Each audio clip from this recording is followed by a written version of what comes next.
¿Cuál es su principal motivación para elegir dentro de los diversos campos de la comunicación la especialización en el periodismo cultural? La primera es que se disfruta bastante como área, el área cultural, en este caso, como persona, digamos, o como aficionado a casi todas las manifestaciones culturales, como el cine, la música, el arte en general.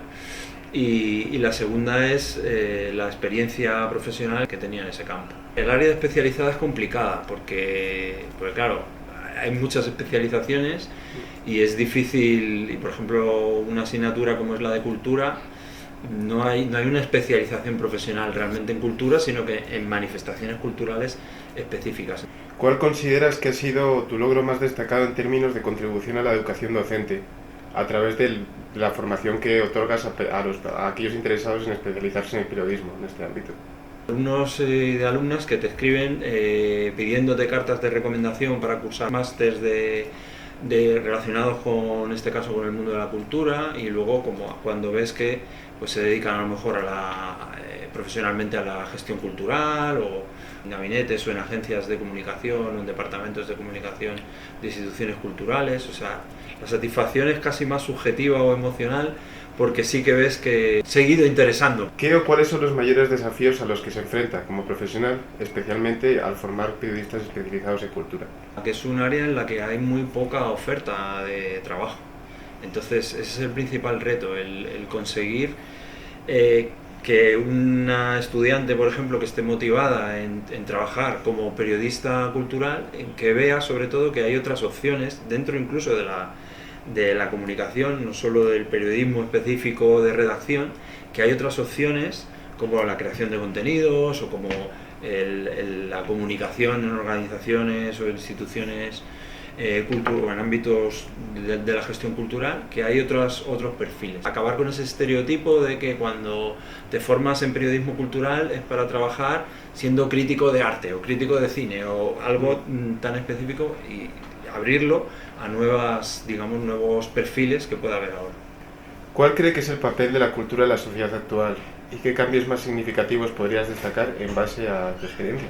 Pues el papel de la cultura es fundamental, porque es lo que define cómo se relaciona la sociedad con los valores que vienen reflejados en la cultura.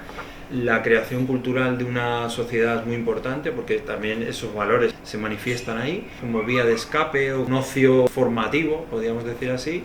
¿Cómo está actualmente, o los principales problemas o que pueda haber o limitaciones o tal? Pues yo creo que tenemos fundamentalmente un reto que es el que está de moda, digamos, que es el de la inteligencia artificial en cuanto a la creación, a la propiedad intelectual, digamos, es lo que más está afectando. Y luego desde el punto de vista más social, digamos, estaría el tema de todo lo que tiene que ver casi con la libertad de expresión en las manifestaciones culturales, ¿no? Estamos viviendo un momento en el que hay una redefinición de lo que es libertad artística y lo que es, digamos, ofensas o delitos de odio. Todavía estamos definiendo esa parte y se confunde. De la cancelación, por ejemplo, es un reto. Yo creo que no está todavía bien articulado, en mi opinión. ¿Qué estrategias o herramientas has utilizado para mantenerte actualizado en este campo? ¿Y cómo crees que se pueden implementar estas innovaciones en la docencia? Hay que estar abierto a nuevas formas de consumo de información cultural o de contenido cultural, por abrirlo más, que en mi caso he introducido, es decir, abrir el campo de los medios de comunicación especializados en cultura, abrirlo a la creación de contenidos fundamentalmente en redes sociales, que es donde se suele manifestar.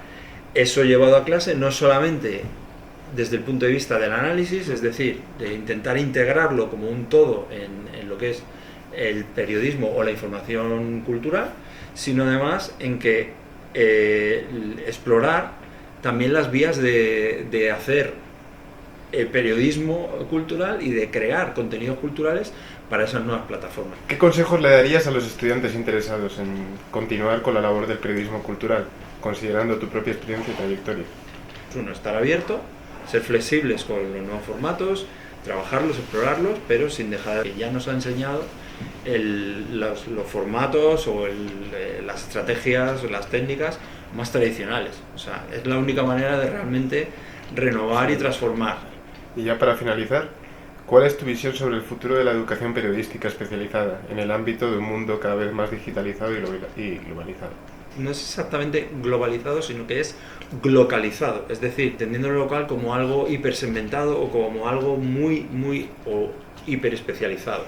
No solo local en lo geográfico, que también, que es por donde se ha empezado por lo que se llama la globalización, pero muy interesante es cómo aspectos culturales de una sociedad, por ejemplo, muy alejada, o manifestaciones culturales de un país localizado geográficamente, cómo ese consumo cultural, esa creación cultural, esas manifestaciones culturales pueden llegar al otro extremo del planeta y pueden llegar a interesar, o sea, y conviven y están en competencia con el resto de manifestaciones. Es decir, tenemos acceso a lo más local, a la cultura más hiperlocal que pueda haber. Por lo tanto, ese yo creo que es digamos, el valor que puede tener o dónde nos podemos enganchar ante una supuesta o hipotética o real, como queráis, como se quiera entender, crisis del periodismo en general, ¿no? Entonces, la hiperespecialización es, yo creo, la vía de escape para esa posible o potencial, o si se entiende que hay una crisis de contenido.